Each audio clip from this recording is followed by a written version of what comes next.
El Colegio Profesional Superación Magisterial Hondureño, Colprosuma, nació en la lucha y vivirá en la lucha por la defensa de la educación pública, el rescate del aula de clases y la defensa de los derechos del Magisterio Nacional. A continuación, nuestro programa Acontecer Colprosuma.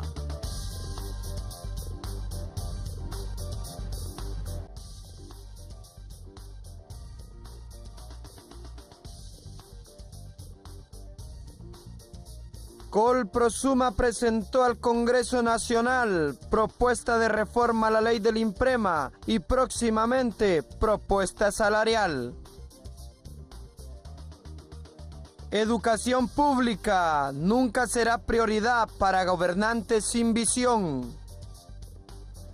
El diálogo nacional debe priorizar tema del sector educación, aseguran expertos.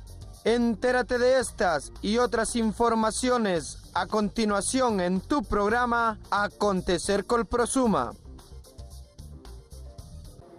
Hola, muy buenas noches a todos nuestros compañeros. Un combativo saludo para cada uno de ustedes a nivel nacional. Como siempre, es un gusto y una alegría estar con cada uno de ustedes. Les saluda Merari Rodríguez. También reciban un cordial saludo de parte de la Junta Central Ejecutiva y nosotros de inmediato comenzamos con las informaciones de esta semana, ya que durante muchos años lo hemos venido denunciando. La educación pública nunca será la prioridad para gobernantes sin visión y de acuerdo a economistas, el sector educación es el que debe tener mayor peso y cobertura en el presupuesto general de la República.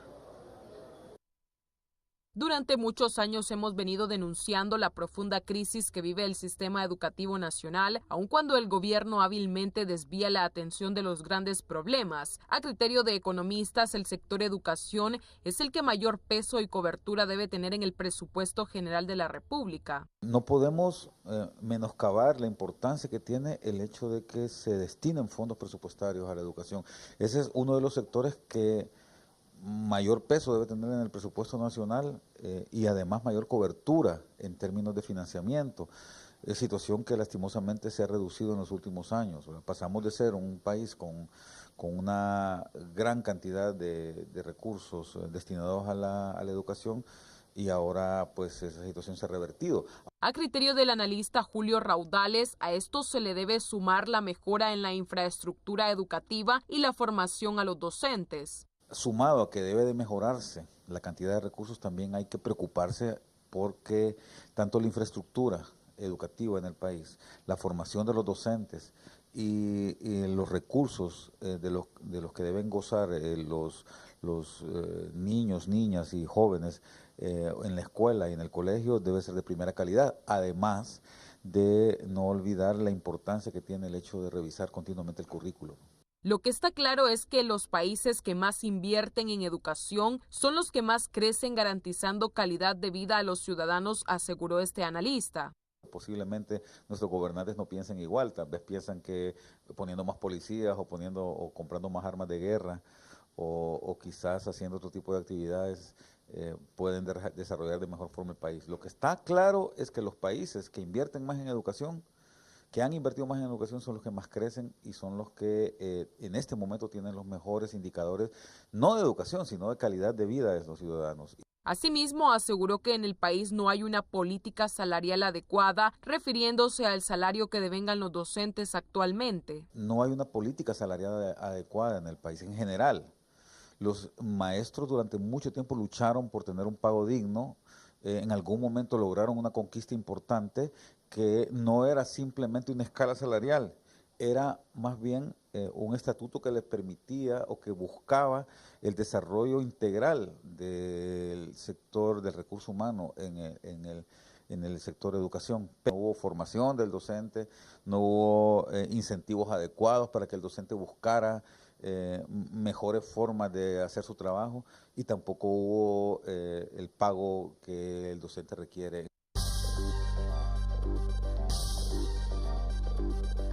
Y como respuesta a las exigencias de nuestros afiliados y con el trabajo eficiente de la Junta Central Ejecutiva de nuestra organización, se presentó al Congreso Nacional una propuesta que contempla reformas a la ley del INPREMA con el objetivo de beneficiar a nuestros docentes y donde próximamente también se presentará una propuesta salarial. Como respuesta a las inquietudes del sector magisterial, el Colprosuma ha entregado a la Comisión de Educación del Congreso Nacional una propuesta que contempla reformas a la ley del INPREMA que puedan generar estrategias que beneficien a los docentes. Esta es una propuesta que ha sido trabajada con otras organizaciones. O sea, nosotros sí mantenemos unidad en los temas del INPREMA, en los temas salariales debemos estar unidos, porque el tema del INPREMA es un tema que a todos nos beneficia, a todos los docentes. Si el INPREMA generará condiciones adecuadas, los profesores no estuvieran corriendo por jubilarse. Se pensionan sencillamente porque la pensión es muy grande. Entonces, en ese sentido hemos presentado, ya está presentada al seno del Congreso y el Congreso definirá la ruta, la ruta a seguir. Nosotros hemos cumplido como organizaciones y hemos cumplido pues que en ese sentido para que el Congreso tome una decisión y creemos que la acertada. Esa ley ha sido bien estudiada, no golpea las finanzas del INPREMA porque tampoco genera un equilibrio entre el beneficio del docente y la institución que también es nuestra. Esta propuesta tiene como objetivo flexibilizar dicha ley, destacando varios factores. Contempla un ablandamiento de la ley. Recuerde que nosotros estamos pidiendo que los profesores se jubilen a los 55 años. Que los beneficios de los profesores sean pagados a los hijos de los profesores, no importa si tienen 25 o tienen 30 años, porque al final quien cotiza para que reciba los beneficios somos los docentes. Y si estamos cotizando y que le digan que después de los 25 no tenemos derecho a nada, me parece que es algo injusto. Y si el docente quiere o no dejarle beneficiario, ya esa es una decisión personal, porque sus hijos están grandes, pero hay hijos que los profesores mueren y siguen pequeños y siguen estudiando y no tienen nada. Y los trámites en INPREMA se tardan demasiado. Asimismo, el próximo mes se presentará la propuesta salarial científica realizada por nuestra organización, solicitando un salario de 17,000 lempiras, tomando en cuenta el congelamiento del mismo desde hace 9 años. Nosotros estamos pidiendo un salario de 17,000 a la base de los docentes. ¿Por qué pedimos esto? Porque el INPREMA en su salario base mensual para pensionar a los docentes tiene un salario de 16,750. Significa que eso es la alza inflacionaria que tiene el INPREMA para pensionar, y nosotros estamos ganando 9,863. Estamos abajo del salario mínimo. Nosotros estamos optando por el diálogo. ¿Por qué? Porque el país está muy confrontado. Hoy nosotros le decimos al gobierno, hay que sentarnos como sociedad, hay que pactar la escuela pública porque es una necesidad urgente. ¿Por qué? Porque se está muriendo la escuela pública.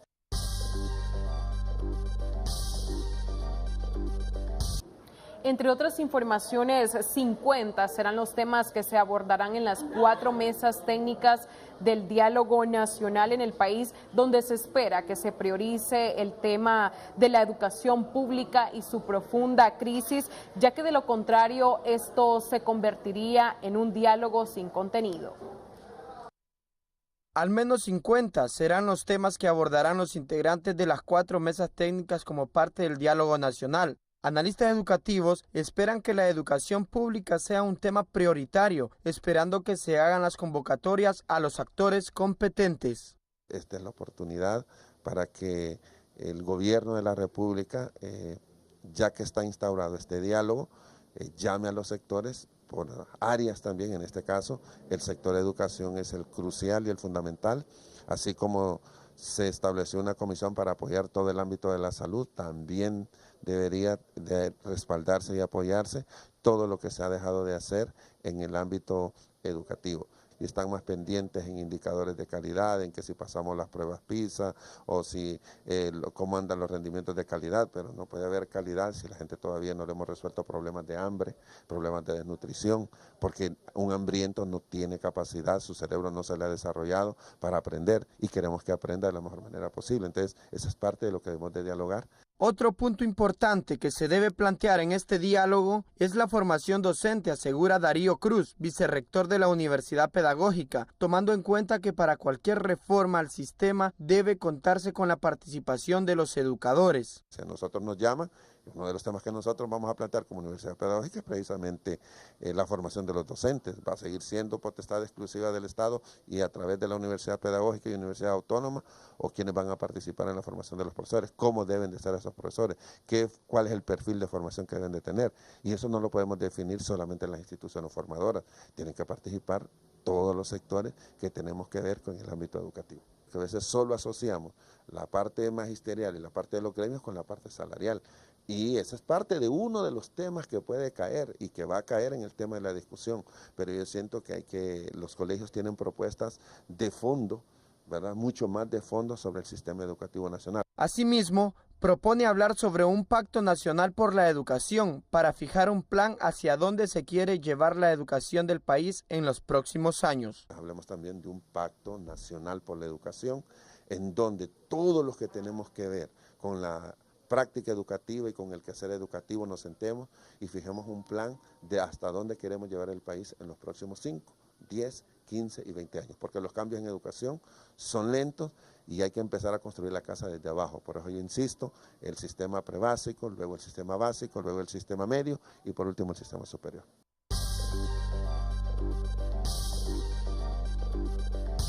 Y como nota positiva destacamos que jóvenes estudiantes de los departamentos de Intibucá y Colón ganaron el segundo lugar en el Mundial de Robótica que se realizó recientemente en México.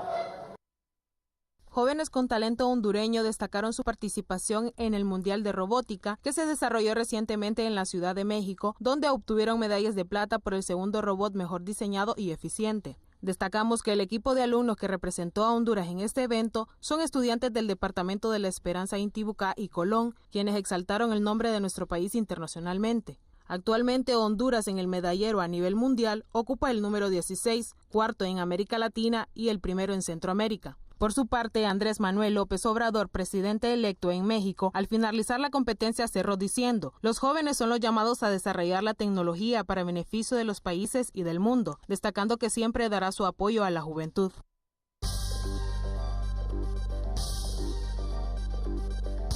En la sesión ordinaria realizada ayer en el Congreso Nacional, el diputado por el departamento de Colón, Pablo Ramón Soto, del Partido Libertad y Refundación, recalcó lo que hemos venido diciendo, que la educación pública sobrevive por la iniciativa de los padres de familia y los docentes actualmente, ya que reconocen que la escuela pública se está cayendo a pedazos. Es lamentable que tenga que salir los maestros a poner mecates en las calles, a rifar, a vender hamburguesas, a pedir colaboración porque las escuelas se están cayendo en Honduras. Es lamentable que tengan que venir estos pequeños a decirnos acá que nunca se les ha celebrado el Día del Niño en su escuela. Eso es el reflejo de lo que estamos pasando. Pero yo quiero felicitar a los maestros por estoicos que son y por comprometidos y por tener ese eros pedagógico o amor a los niños, que aún sacrificando su salario, que tiene 10 años de que no se le aumenta un 5 a los maestros, ellos como sea mantienen las escuelas, el sistema educativo. Nunca he visto un médico yo poniendo un bloque en un hospital o reparando un quirófano. Si se arruina, pues no operan a nadie, pero el maestro sí, el abnegado maestro, él ahí está reparando la escuela, pintando la escuela, comprando pizarras, haciendo lo que puede. No es justo. Creo que tenemos que premiar a los maestros y traer a colación el decreto que un compañero metió acá para esos maestros que pasan de 50 años, cuando se habla de que pueden jubilarse, y si es posible extender esa ley para que ese sea el techo.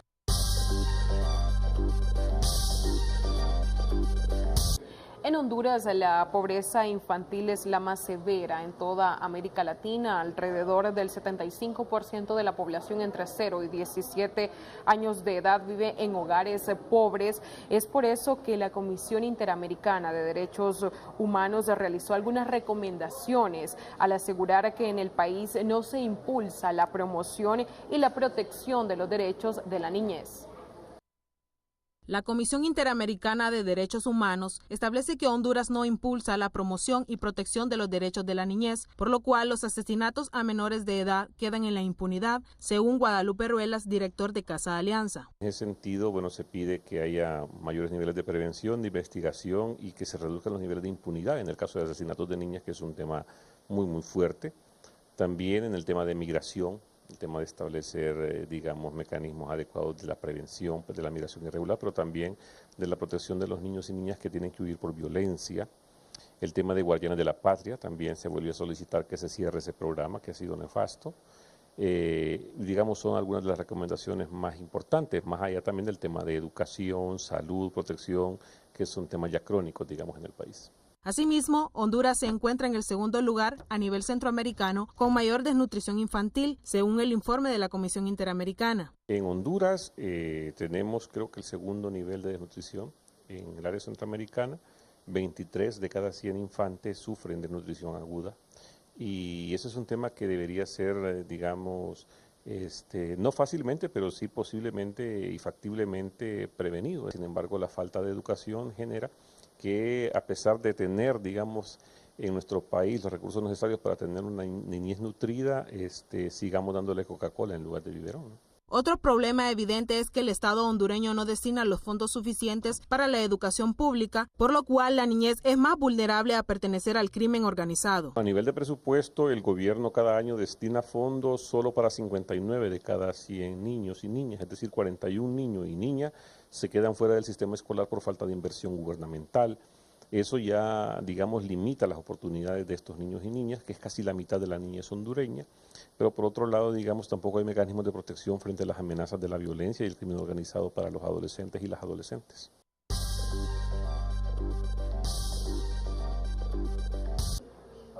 Mediante la construcción del movimiento pedagógico hondureño que surge del movimiento pedagógico latinoamericano, se implementaron en nuestra organización los círculos de estudio, espacios que sirven de análisis y debate. Es por eso que invitamos y motivamos a todos nuestros compañeros afiliados para que asistan y puedan ser parte de esta formación gremial y política.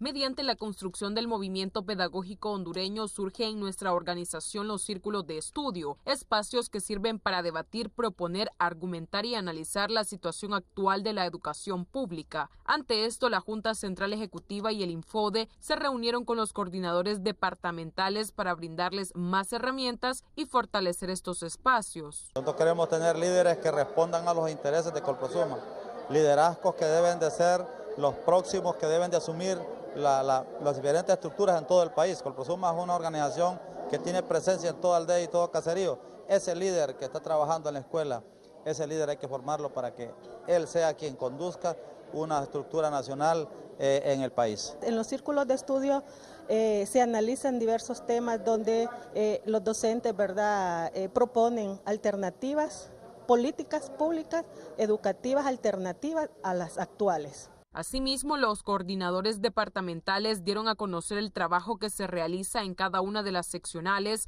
cuando han avanzado de manera satisfactoria al segundo módulo. Hemos partido, en primer lugar, de que se vaya construyendo un discurso pedagógico desde cada uno de los líderes en cada una de las seccionales. Hemos iniciado ya en las 12 seccionales con los círculos de estudio y hemos estado avanzando en el segundo manual, Y ahorita, a partir de este mes de septiembre, iniciaremos con el tercer manual.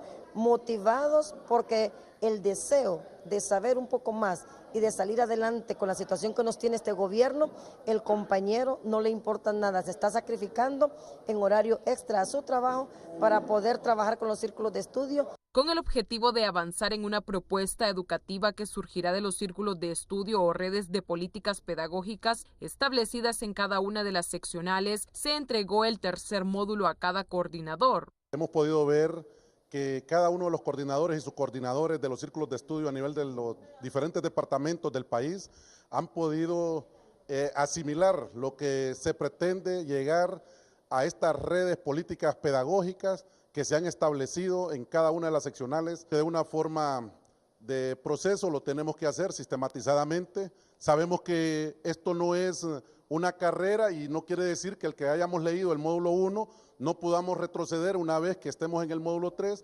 Esto es algo sistemático y eso nos lleva como parte del proceso a ir y venir. La Junta Central hace el llamado y motiva a todos sus afiliados para que sean parte de este proceso de formación en las 167 seccionales del país.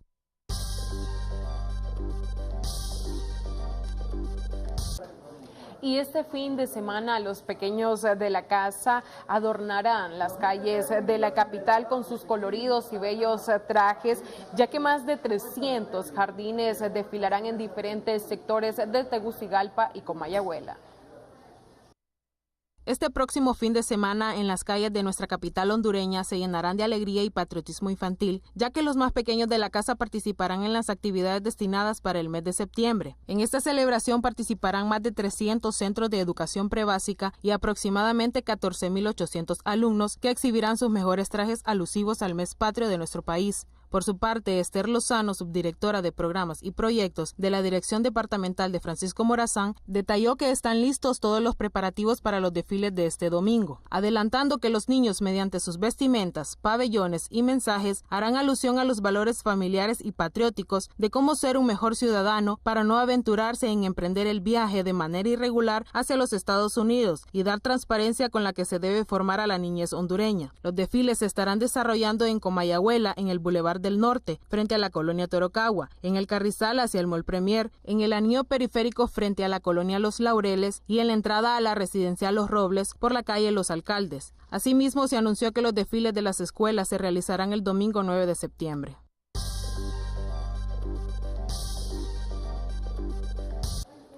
Bien, y es que sin duda se llenarán de mucho colorido durante este fin de semana en nuestras calles por estos desfiles que realizarán los pequeños. Es por eso que le invitamos a que tome rutas alternas este próximo domingo. Y a continuación le presentamos a la cumpleañera de esta noche.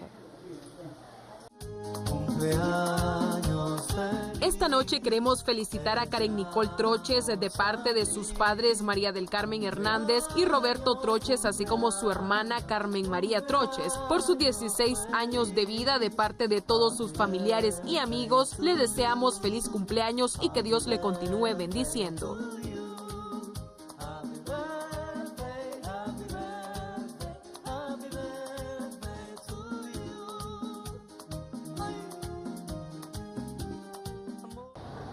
Y de esta manera finalizamos con este espacio informativo, no sin antes recordarle que este es tu Colprosuma, mi Colprosuma, nuestro Colprosuma. A continuación, nuestra opinión editorial.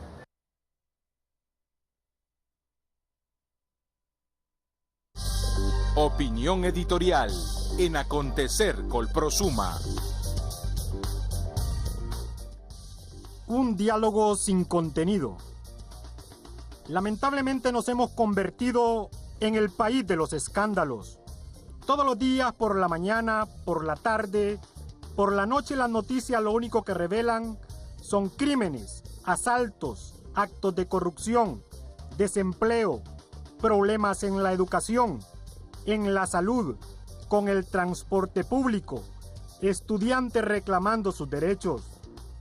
Pero lo común en todos estos problemas es que el único responsable es el gobierno. En la historia del Estado de Honduras nunca se había pagado tanto impuesto como se paga en este momento. Somos el país donde el precio del combustible es el más alto de Centroamérica y de la misma forma también la pobreza y los niveles de inflación son los más elevados. No hay en Honduras una sola carretera buena. Y en esto, en el cual el pueblo paga 3 impuestos para transitar, se suponía que entre Tegucigalpa y San Pedro Sula íbamos a tener una autopista, donde se iban a reducir los accidentes, donde se iba a viajar más tranquilo, pero al contrario, frente a esta enorme expectativa, a pesar de que se paga tanto dinero por tener buenas carreteras, lo único que tenemos son pedazos de buenas carreteras. Lo que queremos decir es que no hay ninguna carretera de una ciudad a otra que esté completamente buena, que se le dé el mantenimiento correcto y que esto esté en relación directa a los altos impuestos que se pagan. En educación, todo el pueblo sabe que la educación pública existe por la iniciativa que los padres de familia y maestros tienen para que sobreviva, para que los niños y jóvenes puedan recibir el pan del saber. En salud pública los ciudadanos hondureños están muriendo porque no hay hospitales, no hay medicinas, no hay médicos, no hay enfermeras para que se pueda atender las altas exigencias que existen y brindar un buen servicio de salud al pueblo hondureño. Podríamos continuar señalando miles de problemas que el gobierno debería de estar resolviendo, dando prioridad a la educación, a la salud y a la seguridad. Sin embargo, todos estos problemas se diluyen con mucha facilidad, con una estrategia mediática, con un estilo donde hay que hacer que el pueblo se olvide de estos problemas y deje de protestar. Por eso vivimos en un país donde todos los días se inventan un escándalo. Se ha construido una nación donde el Estado de Derecho ha desaparecido y lo que impera es el estado del miedo y el terror. El miedo ha llegado a tales niveles que los que trabajan para el gobierno o todos los que son empleados públicos están amenazados que si no hacen lo que el poder político les ordena, lo más seguro es que sean despedidos de su trabajo y en ese actuar, por defender sus propias necesidades, atropellan los derechos de los demás y actúan injustamente en contra de las personas y grupos inocentes. Por eso policías, militares, jueces, fiscales, magistrados y todos los que imparten justicia en este país no actúan de manera independiente, apegados a la ley y la justicia. Pero el gobierno ha convocado a un diálogo entre los mismos que son los responsables de toda crisis que vive el país. Y de igual forma se convoca a un diálogo sesgado donde no está presente toda la oposición, pero sí está presente todo el aparato estatal o de gobierno. Si no están todos los sectores en este diálogo, obviamente los resultados serán sesgados y no resolverán en nada los problemas políticos y de bienestar del pueblo. Cuando mencionamos el bienestar del pueblo, es que proponemos que primero deberían de resolver los problemas de la pobreza en Honduras, los problemas de la educación, la salud, la inseguridad y el desempleo, entre otros. Las mesas de trabajo que se integraron, el único objetivo que tienen, el de resolver los intereses mezquinos de los grupos que ahí están sentados, y bueno sería que se apartaran de sus propios intereses y también permitieran que se integraran paralelamente mesas de trabajo para resolver no solamente los problemas de los políticos, sino también los problemas de bienestar social que aquejan al pueblo hondureño. Pero para lograr este objetivo, la convocatoria debería de ser amplia y no solamente sentar a los que están a favor del gobierno y que además en su gran mayoría son los responsables de la crisis en que vive el país. En toda esta maraña del diálogo y las intervenciones en las altas instituciones, ya sean políticas o estatales, y con las denuncias de corrupción, el pueblo hondureño continúa sufriendo una de las más profundas crisis de pobreza de toda la historia, y no mira por ningún lado cómo estos altos niveles de pobreza se pueden reducir. Porque nuestros gobernantes, por estar preocupados de cómo mantenerse en el poder, no le ponen atención a los problemas del hambre, desnutrición infantil, educación, salud, desempleo e inseguridad. Ojalá que en este sesgado y susodicho diálogo se le dé participación a todos los sectores involucrados, que se convoque a toda la oposición y que paralelamente se estructure una agenda para que se resuelvan no solamente el problema de los políticos, sino también los problemas de la pobreza y de bienestar social que aquejan al pueblo hondureño. No se les olvide que la crisis es también negocio de algunos. Defendamos la escuela pública. Rescatemos el aula de clases. Porque nos asiste la razón, persistimos en la lucha. Junta Central Ejecutiva del Colprosuma.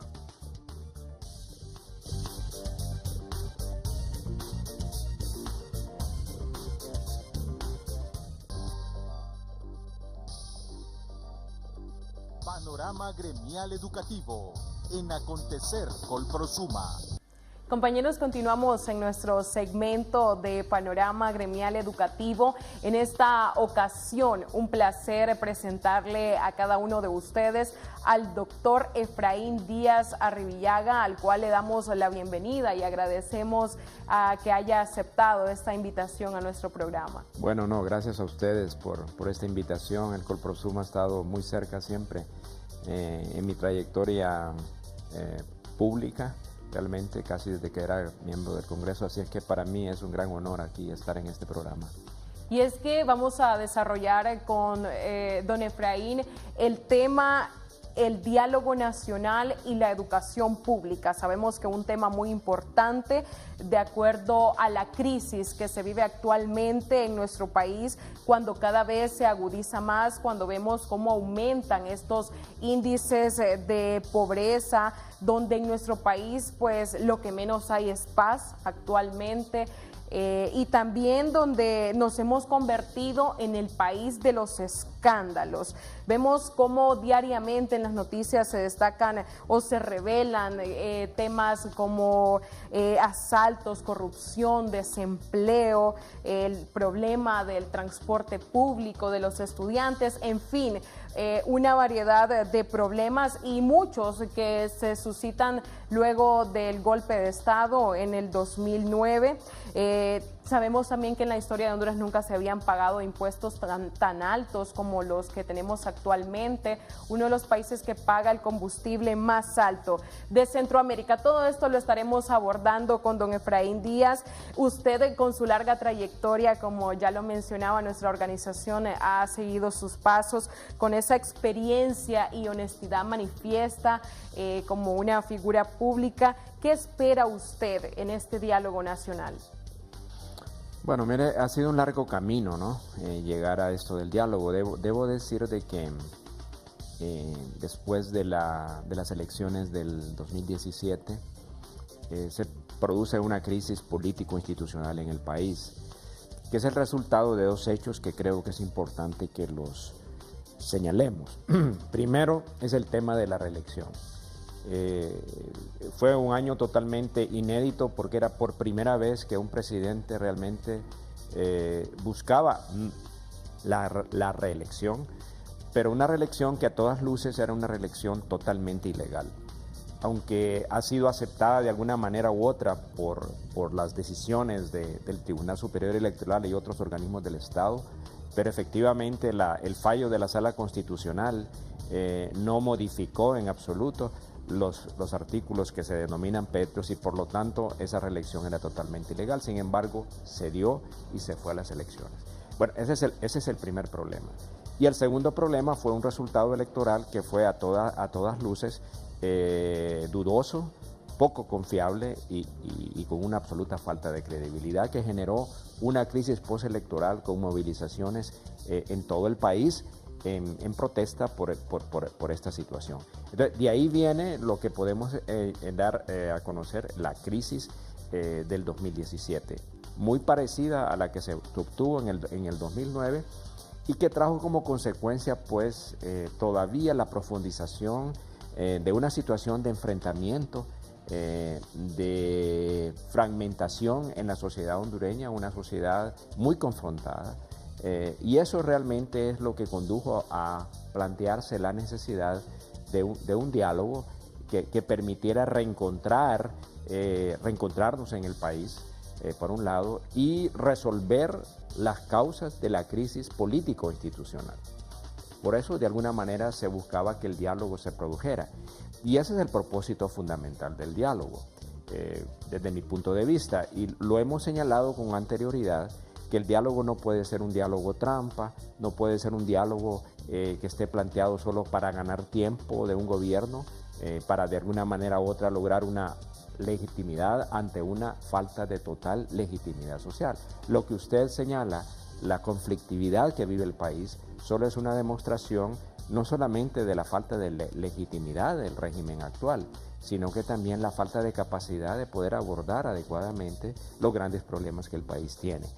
Entonces, de alguna manera u otra, el diálogo se produce en ese entorno, de alguna manera conflictivo, de enfrentamiento, de división entre la sociedad hondureña, y se busca que el diálogo pueda hacer eso, pero el diálogo solo podrá ser efectivo, eficaz, si realmente no conduce a una verdadera transformación de la sociedad hondureña. Pero partimos de que lo que hay que abordar desde ahora es solucionar las causas por las cuales se generó la crisis político-institucional. Y esos dos asuntos que les he planteado constituyen las causas fundamentales, y hacia eso tienen que abordarse de alguna manera u otra las salidas para la crisis político-institucional que vive el país. Ahora, ¿usted cree que puede tener resultados, los resultados surgidos este diálogo, si la oposición no está completa, luego de que el Partido Libertad y Refundación pues manifestara que no estará presente? Sí, bueno, indudablemente que nosotros siempre creímos que el diálogo tenía que ser incluyente, o sea, que incluyera las principales fuerzas políticas del país. Pues desafortunadamente, pues Libre ha decidido a través de su coordinador general, el expresidente José Manuel Zelaya Rosales, de que no iban a participar en el diálogo, aunque digamos en el proceso previo se consultaron a todas las diferentes fuerzas políticas, por lo menos los actores principales, aquellos que participaron en las elecciones del 2017 como los principales actores y los que tuvieron el mayor volumen electoral. La no participación del Libre, por supuesto, convierte al diálogo, yo digo, un diálogo renco, ¿verdad? Es decir, porque le hace falta una de las patas a la mesa. ¿Y puede funcionar este diálogo sin una pata a la mesa? Bueno, para mí las perspectivas del diálogo yo las veo con alguna reserva, o sea, no soy tremendamente optimista sobre los resultados que se puedan dar, aunque hay una temática ya establecida en el diálogo, hay las mesas constituidas, ¿no?, en el cual se abordan 4 temas fundamentales, ¿no?, que es el tema de derechos humanos, lo que son las reformas constitucionales, las reformas electorales políticas y los temas que surgen con la elección propiamente del 2017 y lo que pasó después de la elección. Esos son los 4 grandes temas en el cual se va a abordar. Hay unos facilitadores internacionales al respecto, pero va a haber temas que son muy conflictivos y que las posibilidades de acuerdo van a ser muy difíciles. Por ejemplo, en la mesa de reformas constitucionales necesariamente tienen que tocar el tema de la reelección. Y ese es un tema en el cual hay posiciones distintas. Digamos, el actual gobernante y el partido de gobierno están a favor de que se reglamente la reelección, porque ellos asumen de que esa reelección era legítima por ese fallo de la Constitución, mientras que la oposición plantea la necesidad de que esa reelección es ilegal y que hay que abordarlo de otra manera. Entonces van a haber temas que de por sí no va a ser posible que en las mesas se puedan resolver. Es ahí donde yo he dicho y sigo sosteniendo la posición que algunos temas no van a ser posibles resolverlos ahí, entonces tiene que ir, digamos, a una consulta del pueblo hondureño. Por ejemplo, el tema de la reelección. En las reformas electorales, que pudiera ser el tema, digamos, no más fácil, pero en el cual ya hay bastante avanzado, ahí se puede avanzar, pero ahí se pueden topar con otro problema, que es el tema de la segunda vuelta, ¿verdad? Claro, y ahí también hay unas posiciones distintas. El partido de gobierno y el gobierno mismo no están de acuerdo en la segunda vuelta o quieren plantear una segunda vuelta condicionada, ¿verdad? Un poco parecida a lo que pasa en Nicaragua, digamos que ahí si en la primera elección se saca un 38% en el caso de Nicaragua, no hay necesidad de segunda elección. Y esos son algunos de los planteamientos que están. Entonces hay alguna diferencia. Y por supuesto está el tema de los derechos humanos. Y ese es quizás uno de los puntos que menos se le pone atención, pero que es uno de los aspectos fundamentales para crear realmente confianza en todo el proceso que estamos teniendo. Y justamente lo que usted mencionaba de la segunda vuelta, de acuerdo a su opinión, ¿será importante que en Honduras se vuelvan a convocar elecciones antes de que concluya el mandato del presidente Hernández? Bueno, para mí sería lo más saludable si quisiéramos entrar en un proceso diferente. Pero no estoy seguro que eso está a las puertas y que va a ser una salida que se quiera aceptar. Yo digo que por lo menos hasta este momento no lo veo como algo factible, digamos, en este momento, porque además, mire, hay otras cosas que hay que plantear y hay que decir, de que hay factores externos también que están pesando mucho sobre lo que está pasando acá. O sea, eso no lo podemos desconocer, incluyendo el propio reconocimiento del actual gobierno provino inicialmente de la Embajada de los Estados Unidos. Y entonces eso precipitó entonces el reconocimiento del resto de la comunidad internacional y los organismos internacionales. Entonces, es decir, es una situación no fácil de resolver. Yo sí creo de que la salida, es decir, ir a unas elecciones anticipadas podría ser una salida. No lo dudo, ¿verdad? Pero el tiempo está corriendo y además no podemos ir a unas elecciones con el tipo de tribunal superior electoral que tenemos y con ese censo electoral totalmente, digamos, que requiere una verdadera depuración. Entonces, habría que adelantar algunas de estas cosas o, si se quiere eso, que no lo veo factible. Yo se lo digo sinceramente, se lo digo a los televidentes y a los compañeros del Colprosuma que realísticamente no. Uno quisiera que sí, pero no estoy seguro que eso podrá ser. O a lo mejor esos son los temas que debe ir a una consulta. O a lo mejor, correcto, o a lo mejor cree usted que otra de las salidas sería que se convoque a una constituyente. Bueno, esa es otra salida, ¿verdad? La convocatoria de la Asamblea Nacional Constituyente, pero igual aquí, ¿verdad? Hay dos posiciones frente a eso de la constituyente. Y eso se los puedo decir, digamos, porque nosotros, como estuvimos en ese proceso participando en lo que llamaban la Junta de Convocantes, estuvimos con el actual mandatario Juan Orlando Hernández 2 días antes de su toma de posesión. Y cuando se habló de la constituyente, él decía que sí, era posible la constituyente, pero no originaria como plantea, digamos, libre, sino que una constitución, lo que llaman derivada. Entonces, ahí mismo también hay posiciones distintas. Entonces, ese es otro tema que de repente hay que ir a la consulta, porque no va a ser posible en el marco del diálogo, desde mi punto de vista, después de estos 8 meses o casi 9 meses de estar, digamos, de alguna manera vinculado con esto y conociendo, digamos, las opiniones de las diferentes fuerzas, tanto internas como externas, son temas que no van a poder ser resueltos en el marco del diálogo y tienen que ir, desde mi punto de vista, a una consulta del pueblo hondureño, ya sea un plebiscito o un referéndum sobre esos temas. Sí, porque según Libre, ellos dicen que no se presentarán al diálogo por lo mismo de que no hablarán del fraude electoral como ellos lo catalogan, como ellos lo han catalogado. Entonces, este sería uno de los temas en conflicto, quizás, o tal vez, como usted ya lo mencionaba, la constituyente sea una de las salidas para solventar ya la crisis que vive el país, porque sí debemos mencionar que luego de este proceso postelectoral que usted ya nos mencionaba, se generó cierta crisis en el país, donde Libre también lo ha manifestado, que es uno de los puntos por los cuales no se presenta este diálogo. Bueno, mire, el tema del fraude y el problema de las elecciones del noviembre del 2017 está en uno de los temas de las mesas. O sea, no es que el tema no está siendo abordado. O sea, está abordado ahí. El problema es si va a haber un acuerdo sobre el tema, por ejemplo, del fraude electoral. Igualmente, digamos, el partido de gobierno ha establecido en ese tema, por ejemplo, el papel de las maras y pandillas que ellos alegan que tuvieron una influencia decisiva, digamos, en el resultado electoral. Entonces, no va a ser fácil, digamos, que eso se dé. Pero por otro lado, digamos, el tema de la Asamblea Nacional Constituyente desde el punto de vista, digamos, del Libre, bueno, por eso era importante la participación de ellos en el espacio del diálogo, porque además de darle inclusividad al diálogo, hubieran podido tener la fuerza de plantear algunos temas. Sin embargo, pues no lo hicieron, aunque, digamos, ellos tienen una representación en el Congreso que es importante, porque van a haber temas también que tienen que ser de alguna manera abordados, digamos, en el Congreso por la coincidencia que había en todas las partes de que los acuerdos a que se lleguen fueran vinculantes. O sea, y eso requiere la acción del Congreso mediante leyes particulares, sobre todo, por ejemplo, el tema de las reformas electorales y políticas, que son un tema que seguramente va a ser de los temas centrales del diálogo.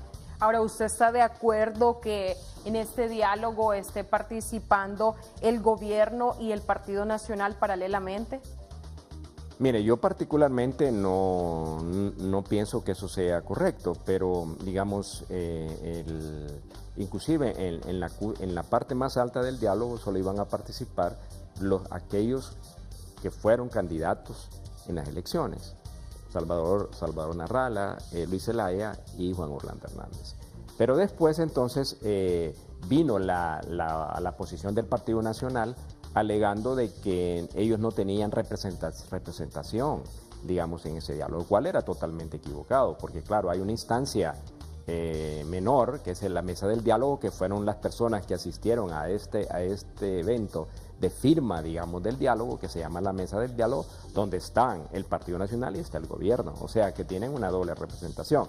Siempre ellos estuvieron también alegando de que la oposición tenía de alguna manera u otra mayoría si no se incluía, digamos, un representante del gobierno y el Partido Nacional. Estos fueron los temas que entramparon también el diálogo, de alguna manera u otra, con el alegato, y eso también fue planteado por el propio Juan Orlando Hernández cuando lo fuimos a ver, de que el Partido Nacional no es uno solo, sino que hay una parte que es Juan Orlando, la otra el presidente del Congreso, otro el presidente del Comité Central del Partido Nacional, lo cual uno no puede pensar de que eso es cierto, pero al hablar con algunos miembros del Congreso señalaban, bueno, de que Juan Orlando no representa el Partido Nacional. Bueno, ese es un asunto y un argumento que no sé hasta qué punto, digamos, es cierto, pero así lo han planteado y eso dificultó, digamos, la instalación del diálogo. Pero ¿por qué en Honduras? Porque en Honduras son los organismos internacionales, otros países, los que tienen que venir a influir o a impulsar este tipo de diálogos, porque son los países internacionales los que tienen que venir a resolver los grandes problemas de Honduras. Bueno, mire, hay dos cosas en eso, ¿verdad? Primero, que me parece que es lo más importante, que nos hemos convertido en un país sumamente dependiente de la cooperación internacional y dependiente de los gobiernos externos. Y por lo tanto, aunque eso es histórico también, ¿verdad? No es nada nuevo, digamos, en la historia del país, o sea, de que la injerencia y la intervención externa esté presente, digamos, en la vida del país. ¿Pero por qué depender? Bueno, porque somos un país que no realmente, digamos, por ejemplo, cuando usted me toca el tema de educación, si no fuera, digamos, de alguna manera u otra por los fondos externos, seguramente no hubiera ninguna inversión, digamos, en el sector de educación o en el sector de salud. Entonces, tenemos una economía demasiado endeble, demasiado vulnerable, demasiado débil, y si no crecemos lo suficiente y no tenemos realmente un modelo de desarrollo más incluyente y que potencie el crecimiento, entonces vamos a generar las dependencias. Y segundo, como hay un clima de desconfianza en el país, los principales actores no confían en que ese diálogo pueda ser mediado por nadie que sea de aquí de Honduras, ¿verdad? Las mismas fuerzas políticas, porque la intervención de las Naciones Unidas fue solicitada por el propio Luis Zelaya, por el Salvador Narrala y después solicitada oficialmente por el mismo gobierno. Por eso es el papel de Naciones Unidas. Y de alguna manera u otra, esa es una posición de la comunidad internacional como una salida a la crisis político-institucional. Ahora, esa es una posición. ¿Que nosotros lo pudimos haber hecho? Sí, pero hay un clima enorme, Merari, de desconfianza y creo que los televidentes y los compañeros del Colprosuma lo pueden saber, de que hay un clima absolutamente de desconfianza en todo. Desconfiamos de todos y de todo. Entonces se dijo que era necesaria una mediación internacional para que el diálogo pudiera fructificar. Eso, bueno, está por verse si eso es posible y eso son las cosas que todavía para mí sigue siendo un interrogante. ¿Cuál va a ser realmente el desenlace y los resultados de ese diálogo? Ahora, don Efraín Arribiaga, nosotros creemos que muchas veces se convierte todo esto en un show mediático de parte del gobierno, claro, para desviar la atención de los grandes problemas del país, cuando en educación todo el pueblo sabe que la educación pública existe gracias a la iniciativa que tienen los padres de familia, los maestros, que son los que actualmente están financiando la escuela pública para que los niños y jóvenes puedan recibir este pan del saber. Podríamos hacer señalamientos de miles de problemas que el gobierno debería de estar resolviendo, dando prioridad a la educación, a la salud, a la seguridad. Entonces, ¿cree usted que paralelo a estas 4 mesas técnicas que se han instalado, deberían instalarse por lo menos 3 mesas más donde se aborden temas importantes como le he mencionado, que son la salud, educación y la seguridad como prioridad en estas mesas técnicas? Mire, yo particularmente no estoy de acuerdo en eso, porque mire, lo que se trata actualmente es de un diálogo político y lo que se va a abordar es la problemática política, ningún otro tema. O sea, no es porque los otros temas no sean importantes, lo que usted muy bien ha señalado, la educación, la salud, el problema del transporte público, etcétera. O sea, hay otros temas que son igualmente de importancia para el país. Pero en este momento lo que hay que encontrarle una salida es a la crisis política e institucional que vive el país. Y eso requiere, digamos, un acuerdo de la llamada clase política hondureña para resolver los problemas que la nación tiene. Y después, una vez que se hayan encontrado las salidas, entonces abordar otros temas. Ahora, me parece que es función de los gobiernos resolver esos problemas que están ahí. Digamos, y dentro del marco de educación, pues ¿por qué no establecer un diálogo, desde mi punto de vista, sobre el tema de educación, que aborde los temas fundamentales de la educación, la reforma de la educación, la inversión en educación, que ha venido descendiendo, por cierto, porque el presupuesto, digamos, asignado a la Secretaría de Educación ha venido disminuyéndose, en tanto, digamos, que el presupuesto asignado a seguridad, defensa, ha ido en aumento. Eso le indica a usted y a los televidentes cuáles son las prioridades, porque el presupuesto de la nación lo que nos indica es cuáles son las prioridades que un gobierno tiene. Ahora, entonces usted nos está diciendo que dentro de las prioridades del gobierno quizás no se encuentra educación porque se le está reduciendo el presupuesto. Claro, está, digamos, si usted lo ve, digamos, en la cantidad de recursos que se asignan a educación, está en un tercer, cuarto lugar y salud lo mismo. Entonces, eso le indica a usted de que hay una decisión de gobierno de cuáles son sus prioridades. ¿Verdad? Y la principal, la que más destina es al servicio de la deuda. ¿Por qué? Porque se nos dice, digamos, de que hemos reducido el déficit fiscal, pero sin embargo lo hemos reducido aumentando el endeudamiento del país. Entonces, esos son algunos de los temas. Y digamos, en la crisis, no sé si usted recuerda reciente, de los transportistas se hablaba del pacto fiscal. Del pacto fiscal, les hablan del pacto social. Entonces, ¿por qué no hablar del pacto por la educación pública? A mí me parece que eso es fundamental.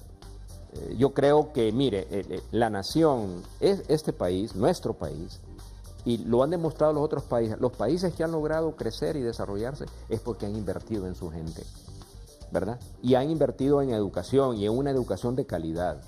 Y si nosotros no hacemos eso, será muy difícil que el país pueda salir adelante si no tenemos un recurso humano capacitado, preparado a los distintos niveles, digamos, que el país tiene. Y entonces todas esas carencias tienen que ser de alguna manera abordados, pero yo creo que esa es una tarea que el gobierno tiene, o sea que la educación debe ser un problema público, debe estar en la agenda pública y debe ser una política pública claramente definida con la participación de los distintos actores, el sector magisterial, los padres de familia, todos aquellos que tienen que ver con el sector de educación. Para mí es un abordaje desde el punto de vista de educación, porque mezclarlo con lo otro me parece que haría dos cosas: diluirlo, ¿verdad? Diluirlo y meterlo en un saco que no es propiamente el saco de la educación, ¿verdad? Porque esos que están ahí en el diálogo no están vinculados, no son actores fundamentales en el sector educativo. Pero ¿por qué no vincular este tema como la educación, que también vive por una crisis o pasa por una crisis, si usted nos está diciendo que este diálogo nacional es para solventar esta crisis política? Pero ¿por qué aislar este tema de la educación? Claramente sí, ellos no son los actores, pero sí se puede hacer vinculante con los actores. ¿O usted nos está queriendo decir que esto tendría que ser ya convocar a otro tipo de diálogo con otros entes internacionales, porque mencionábamos que ellos son los que vienen a resolver los grandes problemas del país, Entonces, ¿cómo podríamos aclarar esto? No, yo pienso que para mí ese es el camino a seguir, porque yo al menos, es mi opinión, puede ser que esté equivocado, pero creo que hay que resolver la crisis política de una vez por todas en el país, estos temas. Porque si no resolvemos esta crisis política ahora, la vamos a volver a tener si vamos a las próximas elecciones. Entonces, yo creo que eso es lo que hay que buscar, o sea, hay que crear un ambiente de estabilidad política en el país para que se puedan abordar adecuadamente los otros grandes temas. Ahora, eso no quiere decir que no se puede simultáneamente, digamos, los actores del sector educativo plantear la necesidad de un diálogo en educación, de unos acuerdos fundamentales para reformar profundamente el sistema educativo nacional. Yo creo que esa es una necesidad imperiosa, ahí no hay ni siquiera discusión. Yo pienso que de repente desde el sector magisterial, que es el sector, yo digo, más lúcido, y aquellos que conducen de alguna manera la educación, no quiere decir que y los alumnos, por supuesto, que son los otros grandes actores de esto, y los padres de familia, sean los que sean más interesados en buscarle una salida y una verdadera reforma, porque no podemos seguir en el país con una educación pública como la que estamos teniendo. Ahora, doctor Efraín Díaz Arribillaga, ya para finalizar, usted mencionaba que en el gobierno pues no existen ciertas prioridades como lo es la educación.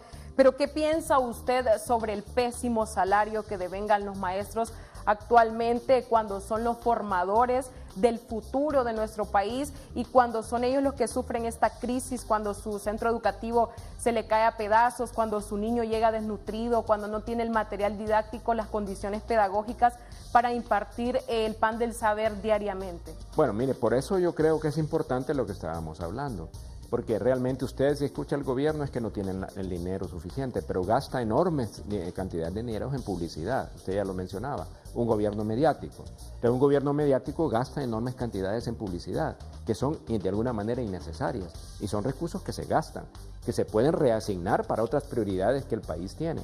Entonces, esos son los temas que pueden ser objeto del diálogo. Y cuando se habla de un verdadero pacto fiscal en el país, tiene que ser eso, que los impuestos que nosotros pagamos, o sea, esa fuerte carga tributaria que los hondureños tenemos, con una tributación totalmente injusta, indirecta, porque los principales impuestos en el país son los indirectos que los paga la gente, independientemente de cualquier nivel de ingresos que tenga. Entonces es necesario replantear eso, y para que los recursos que el Estado tiene se gasten en las cosas fundamentales. Un Estado social, y quiero decir Estado social, garantizar la educación pública, la salud pública como bienes públicos, no bienes privados, ¿verdad?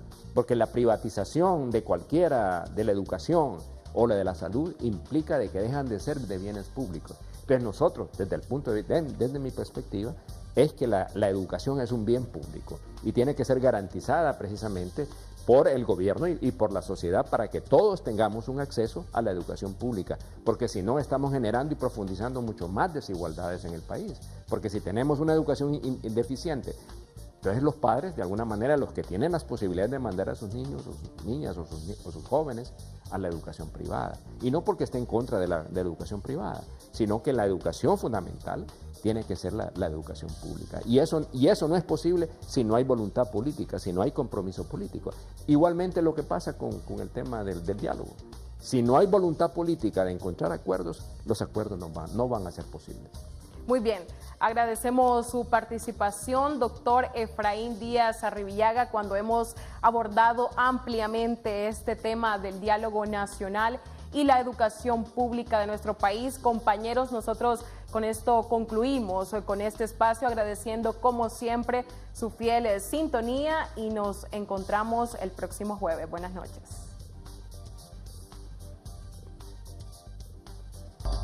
Hemos presentado su programa Acontecer Colprosuma. Será hasta el próximo jueves en una nueva emisión. Porque nos asiste la razón, persistimos en la lucha.